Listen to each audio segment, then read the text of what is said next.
Hello ಸ್ನೇಹಿತರೆ, ಕಾಲಚಕ್ರದ ಮತ್ತೊಂದು ವಿಡಿಯೋಗೆ ನಿಮಗೆ ಪ್ರೀತಿಯ ಸ್ವಾಗತ ಸುಸ್ವಾಗತ. ಈ ಒಂದು ವಿಭಿನ್ನ ಕಾರ್ಯಕ್ರಮದ ಮುಖಾಂತರವೇ ಪ್ರಪಂಚದಾದ್ಯಂತ ಖ್ಯಾತಿ ಗಳಿಸಿದ ಈ ಕಾರ್ಯಕ್ರಮದಲ್ಲಿ ಬೇರ್ ಗ್ರಿಲ್ಸ್ ಪ್ರಸ್ತುತಪಡಿಸುತ್ತಿದ್ದ ನೂತನ ಅನ್ವೇಷಣೆಗಳು, ಮೈನವಿರೇಳಿಸುವ ಸವಾಲುಗಳು ಹಾಗೂ ಕ್ಲಿಷ್ಟ ಪರಿಸ್ಥಿತಿಯಿಂದ ಪಾರಾಗಿ ಬದುಕುಳಿಯುವ ಸಾಹಸಗಳು ಇವೇ ಈ ಶೋನ ಪ್ರಮುಖ ಹೈಲೈಟ್ಸ್. ಈ ಕಾರ್ಯಕ್ರಮ ರಿಯಲ್ಲ ಅಥವಾ ಫೇಕಾ? ಇದರಲ್ಲಿ ತೋರಿಸುವುದೆಲ್ಲವೂ ಸತ್ಯವ? ಹಾವು ಇತ್ಯಾದಿ ಪ್ರಾಣಿಗಳನ್ನ ನಿಜಕ್ಕೂ ಬೇರ್ ಗ್ರಿಲ್ಸ್ ತಿನ್ನುತ್ತಾನ? ಸಾಕಷ್ಟು ವೈರಲ್ ಮತ್ತು ಫೇಮಸ್ ಆಗಿದ್ದ ಮ್ಯಾನ್ ವರ್ಸಸ್ ವೈಲ್ಡ್ ಶೋ ಅರ್ಧಕ್ಕೆ ನಿಂತದ್ದು ಯಾಕೆ? ಅತಿ ಹೆಚ್ಚು ಖ್ಯಾತಿ ಪಡೆದ ಬೇರ್ ಗ್ರಿಲ್ಸ್ ನ ಕಥೆ ಏನು? ಈ ಎಲ್ಲ ರೋಚಕ ಮಾಹಿತಿಗಳನ್ನ ಇಂದಿನ ಈ ವಿಡಿಯೋದಲ್ಲಿ ತಿಳಿಯೋಣ. ಬನ್ನಿ, ತಡ ಮಾಡದೆ ವಿಡಿಯೋ ಪ್ರಾರಂಭಿಸೋಣ.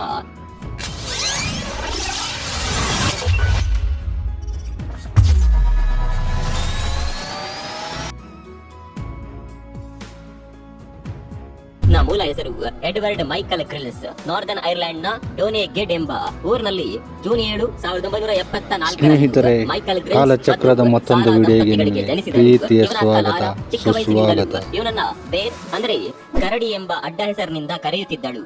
ತದನಂತರ ಅದೇ ಹೆಸರನ್ನೇ ಎಡ್ವರ್ಡ್ ಬೇರ್ ಗ್ರಿಲ್ಸ್ ಎಂದು ಅಫಿಷಿಯಲ್ ಆಗಿ ಮಾಡಿಕೊಂಡ. ಬೇರ್ನ ತಂದೆ ಓರ್ವ ರಾಜಕಾರಣಿ. ಬೇರ್ನ ತಾತ ಮತ್ತು ಮುತ್ತಾತ ಇಬ್ಬರೂ ಕೂಡ ಫಸ್ಟ್ ಕ್ಲಾಸ್ ಕ್ರಿಕೆಟಿಗರಾಗಿದ್ದರು. ಬೇರ್ಗೆ ಚಿಕ್ಕ ವಯಸ್ಸಿನಿಂದಲೂ ಸಾಹಸಮಯ ಕಾರ್ಯಗಳಲ್ಲಿ ತನ್ನನ್ನು ತಾನು ತೊಡಗಿಸಿಕೊಳ್ಳಲು ವಿಶೇಷ ಆಸಕ್ತಿ ಇತ್ತು. ಪ್ರಕೃತಿಯೇ ಬೇರ್ನ ಬೆಸ್ಟ್ ಫ್ರೆಂಡ್. ಪ್ರಕೃತಿ ಮಧ್ಯೆ ವಿಹರಿಸುವುದು ಬೇರ್ನ ಅತ್ಯಂತ ಪ್ರಿಯ ಹವ್ಯಾಸ. ಬೇರ್ನ ಕುಟುಂಬ ಆಗಾಗ ಕಾಡಿಗೆ ಹೊರ ಸಂಚಾರಕ್ಕೆ ಹೋಗ್ತಾ ಇದ್ರು. ಅದನ್ನ ಎಲ್ಲರೂ ಎಂಜಾಯ್ ಮಾಡುತ್ತಿದ್ದರು. ಬೇರಂತೂ ಕಾಡು ಸುತ್ತೋದನ್ನ ತುಂಬಾನೇ ಆಸ್ವಾದಿಸುತ್ತಿದ್ದ. ಈ ಟ್ರಿಪ್ ಗಳಲ್ಲೇ ಬೇರ್ನ ತಾಯಿ ಬೇರಿಗೆ ಮರ ಹತ್ತೋದನ್ನ, ಸ್ವಿಮ್ಮಿಂಗ್, ಬೋಟಿಂಗ್ ಹೀಗೆ ಔಷಧ ಜೀವ ಉಳಿಸಿಕೊಳ್ಳುವ ಕೌಶಲ್ಯಗಳನ್ನ ಕಲಿಸಿದ್ದರು. ಪ್ರಪಂಚವನ್ನೇ ಸುತ್ತಬೇಕು ಎಂಬ ಹಂಬಲ ಬೇರ್ಗೆ ಚಿಕ್ಕ ವಯಸ್ಸಿನಿಂದಲೂ ಇತ್ತು. ಬೇರ್ನ ಇಷ್ಟಗಳಿಗೆಲ್ಲ ಪೋಷಕರಿಬ್ಬರಿಂದಲೂ ಬೆಂಬಲ ಇತ್ತು. ಇನ್ನು ಓದಿನ ವಿಷಯಕ್ಕೆ ಬಂದರೆ ಲಡ್ ಗ್ರೋ ಶಾಲೆಯಲ್ಲಿ ತನ್ನ ಹೈಸ್ಕೂಲ್ ವಿದ್ಯಾಭ್ಯಾಸ ಪೂರೈಸಿದ ಬೇರ್ ಓದಿನಲ್ಲೂ ಚುರುಕಾಗಿದ್ದ. ಶಾಲೆಯಲ್ಲಿದ್ದಾಗಲೇ ಇಂಗ್ಲಿಷ್, ಜರ್ಮನ್ ಮತ್ತು ಸ್ಪ್ಯಾನಿಷ್ ಭಾಷೆಗಳನ್ನ ಕಲಿತು ನಿರರ್ಗಳವಾಗಿ ಮಾತನಾಡ್ತಾ ಇದ್ದ. ಶಾಲೆಯಲ್ಲಿ ಒಮ್ಮೆ ಬೇರ್ನ ಇತರೆ ಸಹಪಾಠಿಗಳಿಬ್ಬರು ಬೇರ್ನನ್ನ ಹೊಡೆದು ಅಳಿಸಿದ್ದರು. ಇಂತಹ ಪರಿಸ್ಥಿತಿಗಳನ್ನ ಧೈರ್ಯವಾಗಿ ಎದುರಿಸಬೇಕೆಂದು ತೀರ್ಮಾನಿಸಿ ಕರಾಟೆಗೆ ಸೇರಿಕೊಂಡ ಬೇರ್ ಕರಾಟೆಯಲ್ಲಿ ಬ್ಲಾಕ್ ಬೆಲ್ಟ್ ಪಡೆಯುತ್ತಾನೆ. ಇದನ್ನ ತಿಳಿದ ಆ ಇಬ್ಬರು ಸಹಪಾಠಿಗಳು ಮತ್ತೆಂದು ಬೇರ್ನ ತಂಟೆಗೆ ಹೋಗಲಿಲ್ಲ. ತದನಂತರ ಬೇರ್ ಈಟನ್ ಕಾಲೇಜಿನಲ್ಲಿ ಏರಿಯಲ್ ರಿಸರ್ಚ್ ವಿಭಾಗದಲ್ಲಿ ಡಿಗ್ರಿ ಮುಗಿಸ್ತಾನೆ. ಹೀಗೆ ಕಾಲೇಜಿನಲ್ಲಿರುವಾಗಲೇ ತನ್ನಂತೆಯೇ ಮೌಂಟೇನ್ ಕ್ಲೈಂಬಿಂಗ್ ನಲ್ಲಿ ಆಸಕ್ತಿ ಇರುವವರನ್ನೆಲ್ಲ ಒಟ್ಟುಗೂಡಿಸಿ ಒಂದು ಕ್ಲಬ್ ಅನ್ನ ಪ್ರಾರಂಭಿಸಿದ. ಈ ಕ್ಲಬ್ ನ ವತಿಯಿಂದ ಅನೇಕಾರು ಪರ್ವತಗಳನ್ನ ಏರಿದ ಬೇರ್ ಭಾರತಕ್ಕೂ ಬಂದಿದ್ದ. ನಮ್ಮ ದೇಶದ ಸಿಕ್ಕಿಂ ಮತ್ತು ಪಶ್ಚಿಮ ಬಂಗಾಳ ಪರ್ವತ ಶ್ರೇಣಿಗಳನ್ನ ಏರಿದ. ಈ ಸಂದರ್ಭದಲ್ಲಿ ಭಾರತೀಯ ಸೇನೆಯ ಸೈನಿಕರನ್ನ ಕಂಡು ತಾನು ಸಹ ಇಂಡಿಯನ್ ಮಿಲಿಟರಿ ಸೇರಬೇಕೆಂಬ ಆಸೆ ಬೇರ್ಗೆ ಹೆಚ್ಚಾಯಿತು. ಅನೇಕ ಸಂದರ್ಶನಗಳಲ್ಲಿ ಈ ಬಗ್ಗೆ ಸ್ವತಃ ಬೇರ್ ತಿಳಿಸಿದ್ದಾನೆ. ನನಗೆ ಭಾರತೀಯ ಸೇನೆ ಸೇರ್ಬೇಕೆಂಬ ಮಹದಾಸೆ ಇತ್ತು, ಈಗಲೂ ಕೂಡ ಇದೆ. ಆ ಸೈನಿಕರು ನನಗೆ ಯಾವಾಗ್ಲೂ ಕೂಡ ಸ್ಫೂರ್ತಿ ನೀಡುತ್ತಾರೆ. ನಾನು ಭಾರತೀಯನಲ್ಲದ ಕಾರಣ ನಾನು ಇಂಡಿಯನ್ ಮಿಲಿಟರಿ ಸೇರುವ ಕನಸು ಕನಸಾಗಿಯೇ ಉಳಿಯಿತು ಎಂದಿದ್ದಾನೆ. ಬ್ರಿಟನ್ ಇಂಟೆಲಿಜೆನ್ಸ್ ಗೆ ಸೇರುವ ಪ್ರಯತ್ನ ಮಾಡಿದನಾದರೂ ಅಲ್ಲಿ ಸೇರಲು ಸ್ಪ್ಯಾನಿಷ್ ಮತ್ತು ಜರ್ಮನ್ ಭಾಷೆಗಳೆರಡೂ ಕೂಡ ತಿಳಿದಿರಬೇಕಿತ್ತು.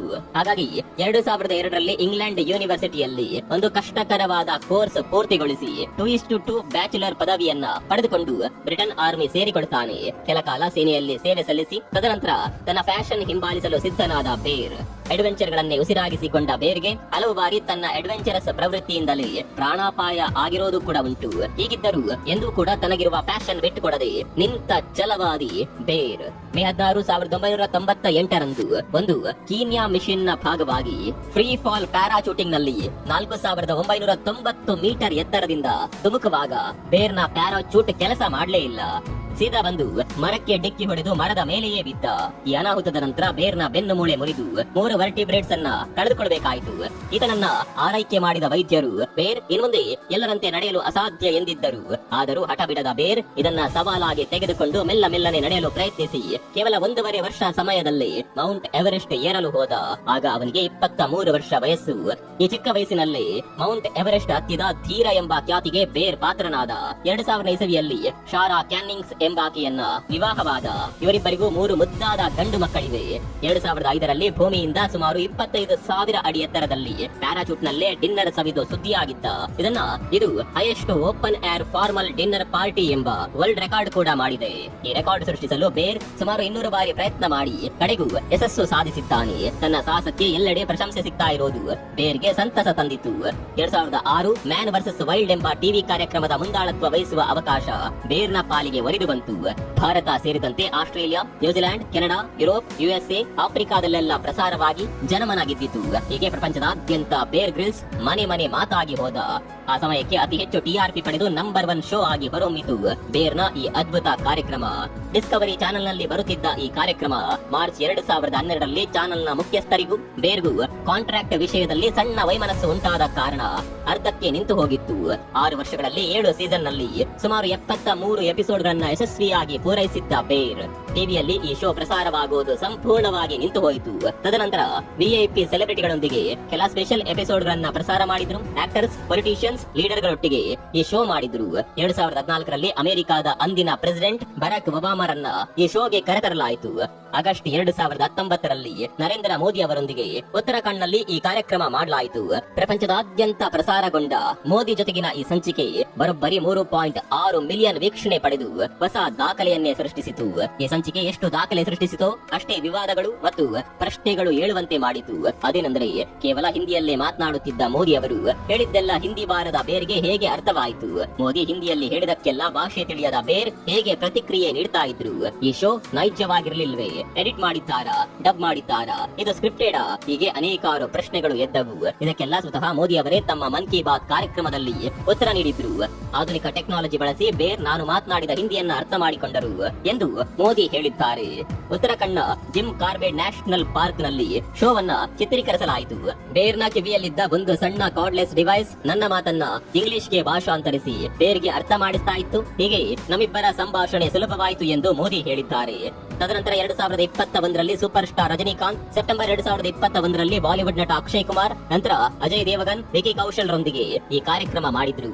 ಹೀಗೆ ಈ ಕಾರ್ಯಕ್ರಮ ತನ್ನ ಸ್ಪೆಷಲ್ ಸಂಚಿಕೆಗಳಿಂದ ಇನ್ನೂ ಕೂಡ ಜನರ ಫೇವರೇಟ್ ಆಗಿಯೇ ಉಳಿದಿದೆ.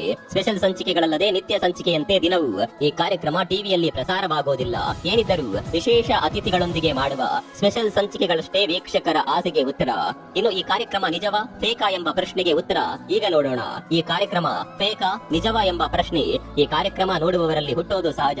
ಯಾಕಂದ್ರೆ ಈ ಕಾರ್ಯಕ್ರಮದಲ್ಲಿ ತೋರಿಸಲಾಗುವ ಕೆಲ ದೃಶ್ಯಗಳು, ಕೆಲ ಮಾತುಗಳು ನಾಟಕೀಯ ಅಂತ ಅನ್ಸುತ್ತೆ. ಬೇರ್ ವಿಧ ವಿಧವಾದ ಕ್ರಿಮಿ ಕೀಟಗಳನ್ನ ಹಾಗೆಯೇ ತೆಗೆದು ಬಾಯಲ್ಲಿ ಹಾಕಿಕೊಂಡು ಅಗೆಯುತ್ತಾನೆ. ಇಂದಿನವರೆಗೂ ಬೇರ್ನ ಈ ನಡೆ ಅಸ್ಪಷ್ಟವಾಗಿಯೇ ಉಳಿದಿದೆ. ನಿಜಕ್ಕೂ ಆ ಕೀಟಗಳನ್ನ ಬೇರ್ ತಿನ್ನುತ್ತಾನ ಅಥವಾ ತಿನ್ನುವ ಹಾಗೆ ಅಭಿನಯಿಸುತ್ತಾನ? ಕೆಲ ಕೀಟಗಳನ್ನ ವೈದ್ಯರ ಸಲಹೆಯ ಮೇರೆಗೆ ಯಾವ ಭಾಗ ತಿನ್ನೋದಕ್ಕೆ ಸೇಫ್ ಅಥವಾ ಯಾವ ಭಾಗ ವಿಷಕಾರಿ ಎಂದು ತಿಳಿದುಕೊಂಡು ಅತ್ಯಂತ ಬುದ್ಧಿವಂತಿಕೆಯಿಂದ ಇದನ್ನ ಮಾತ್ರ ತಿನ್ನುತ್ತಾನೆ. ಇನ್ನು ಕೆಲ ತಿನ್ನಲಾಗದ್ದನ್ನ ತಿನ್ನುವ ಹಾಗೆ ತೋರಿಸಲಾಗುತ್ತೆ ಅಷ್ಟೇ. ನಿಜಕ್ಕೂ ಬೇರ್ ಅವನ್ನೆಲ್ಲ ತಿನ್ನೋದಿಲ್ಲ.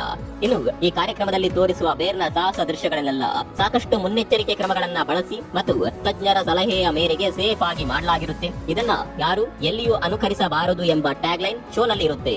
ಇದಾಗಲೇ ಇಂತಹ ಅನೇಕ ಸಾಹಸಗಳನ್ನ ಮಾಡಿ ರೆಕಾರ್ಡ್ ಮಾಡಿರುವ ಬೇರ್ಗೆ ಈ ಕಾರ್ಯಕ್ರಮದಲ್ಲಿ ಸಾಹಸ ಸ್ಟಂಟ್ ಗಳನ್ನ ಕೈಗೊಳ್ಳುವುದು ತೀರಾ ಸಲೀಸು. ಹಾಗಾಗಿ ಕಾರ್ಯಕ್ರಮದಲ್ಲಿ ತೋರಿಸುವ ಸ್ಟಂಟ್ ಗಳೆಲ್ಲ ಸ್ವತಃ ಬೇರ್ ತಜ್ಞರ ಸಲಹೆಯಿಂದ ಮತ್ತು ಸಾಕಷ್ಟು ಸುರಕ್ಷತೆಯನ್ನ ಬಳಸಿಯೇ ಮಾಡಿರ್ತಾನೆ.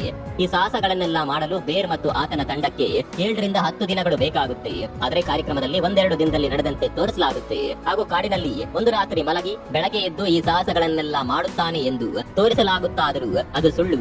ನಿಜಕ್ಕೂ 7 ರಿಂದ 10 ದಿನಗಳ ಕಾಲ ನಡೆಯುವ ಈ ಚಿತ್ರೀಕರಣದಲ್ಲಿ ಶೂಟಿಂಗ್ಗೋಸ್ಕರವಷ್ಟೇ ಕಾಡಿನಲ್ಲಿ ಟೆಂಟ್ ಹಾಕಿ ಮಲಗಿ ಬೆಳಗ್ಗೆ ಅಲ್ಲಿಂದಲೇ ಏಳುತ್ತಿರುವ ಹಾಗೆ ತೋರಿಸಿರುತ್ತಾರೆ. ಆದ್ರೆ ಮಲಗುವ ಹಾಗೆ ಅಭಿನಯಿಸಿ ಕಟ್ ಆಗುತ್ತಿದ್ದಂತೆ ಹೆಲಿಕಾಪ್ಟರ್ ಬಳಸಿ ಇಡೀ ತಂಡ ಹತ್ತಿರದ ರೆಸಾರ್ಟ್ ಅಥವಾ ಯಾವುದಾದ್ರೂ ಲಾಡ್ಜ್ ನಲ್ಲಿ ಹೋಗಿ ತಂಗುತ್ತಾರೆ. ಮತ್ತೆ ಬೆಳಗ್ಗೆ ಕಾಡಿಗೆ ವಾಪಸ್ ಬಂದು ಚಿತ್ರೀಕರಣ ನಡೆಸುತ್ತಾರೆ. ಬೇರ್ ಮತ್ತು ತಂಡಕ್ಕೆ ಉತ್ತಮ ಆಹಾರ ಹೆಲಿಕಾಪ್ಟರ್ ನಿಂದ ಅವರಿರುವ ಸ್ಥಳಕ್ಕೆ ಬರುತ್ತೆ. ಕಾಡಿನಲ್ಲಿ ಸಿಗುವ ಆಹಾರ ಮಾತ್ರವೇ ಸೇವಿಸಿ ಬದುಕುಳಿಯುತ್ತಿದ್ದಾನೆ ಎಂದು ವೀಕ್ಷಕರನ್ನ ನಂಬಿಸಲಾಗುತ್ತೆ. ನೀರಿನಲ್ಲಿ ಮಾಡುವ ಕೆಲ ಸಾಹಸಕ್ಕೆ ಬೇರ್ ತಾನೊಬ್ಬನೇ ಬೋಟ್ ತಯಾರಿಸಿಕೊಳ್ಳುವಂತೆ ತೋರಿಸಲಾಗುತ್ತಾದರೂ ಆ ಬೋಟ್ ನ ತಯಾರಿಕೆಯಲ್ಲಿ ಇಡೀ ತಂಡದ ಶ್ರಮವಿರುತ್ತೆ. ಇದನ್ನ ಕ್ಯಾಮೆರಾದಲ್ಲಿ ಚಿತ್ರೀಕರಿಸಲ್ಲ ಅಷ್ಟೇ.